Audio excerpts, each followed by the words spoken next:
x at the midpoint. So it helps to think about it with a picture sometimes.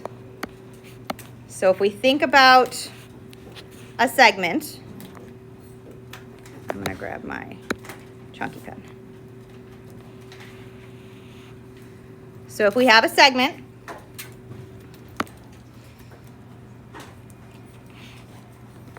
and its midpoint, which we usually note by saying like, all right, let me put this as a dot, that this piece is the same length as this piece with those little dashes.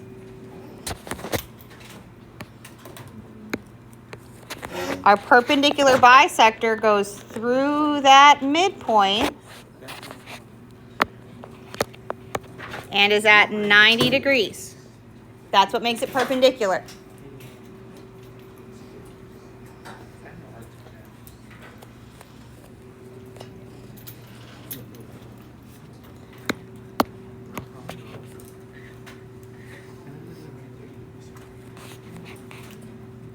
And I'm going to use the labels from the statement down below this to label this. So I'm going to call my purple line M and the points on either side A and B. Because the way we're going to prove that something is on a perpendicular bisector is using the statement below. If M, so this purple line, is a perpendicular bisector, then every point on M, so I could pick a random point, so a point on M is going to be exactly equal to lines to distance. Oop, let me get a different color. So this distance, oh my gosh, my bracelet is messing with my iPad. There we go. This distance will be exactly the same as this distance. If M is a perpendicular bisector of AB, then the distance of every point on M is exactly the same to A as it is to B. So when we're looking at the, actually we may have time to do one of these. Let's do one of them. Because we still got 4 minutes. It's just two distances.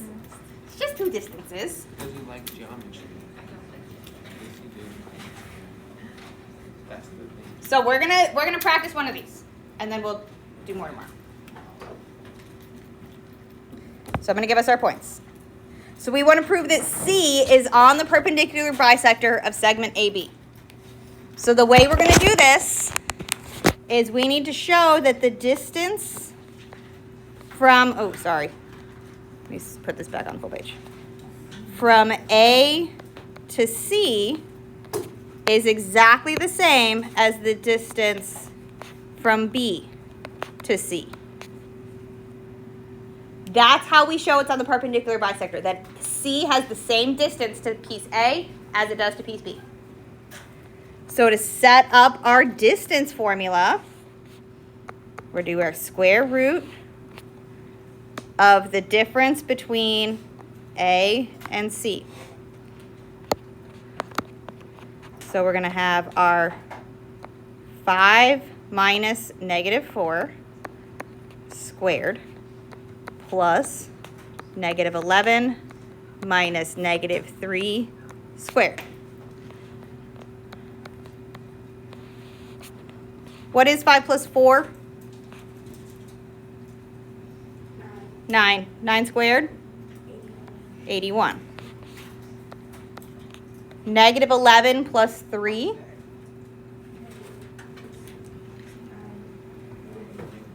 -8. Squared, 64. 81 plus 64.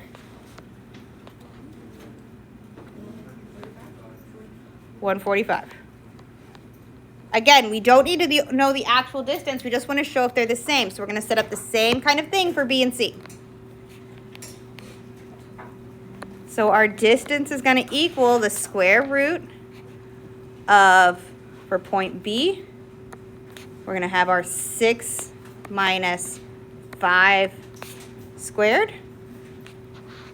plus 1 minus -11 squared. So 6 minus 5? 1. 1 squared. 1 minus negative 11? 12 squared. 144. What is 1 plus 144?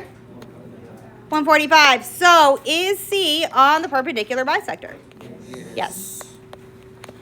This is how we prove it, because 145, or square root of 145 equals square root of 145. Okay, so that's how we prove that. We'll practice more with that tomorrow. I'm going to put up the homework that has the date of the next quiz, all the homework questions, when the unit test is. That is the same thing that was on the green paper. So we have everything. We should wind up with time this week at some point if you want to see your test, or you're welcome to stay after school today or Wednesday during 5th period. But we should also, at least one of the days this week, we should wind up ending with enough time to look at it. It just wasn't going to be today.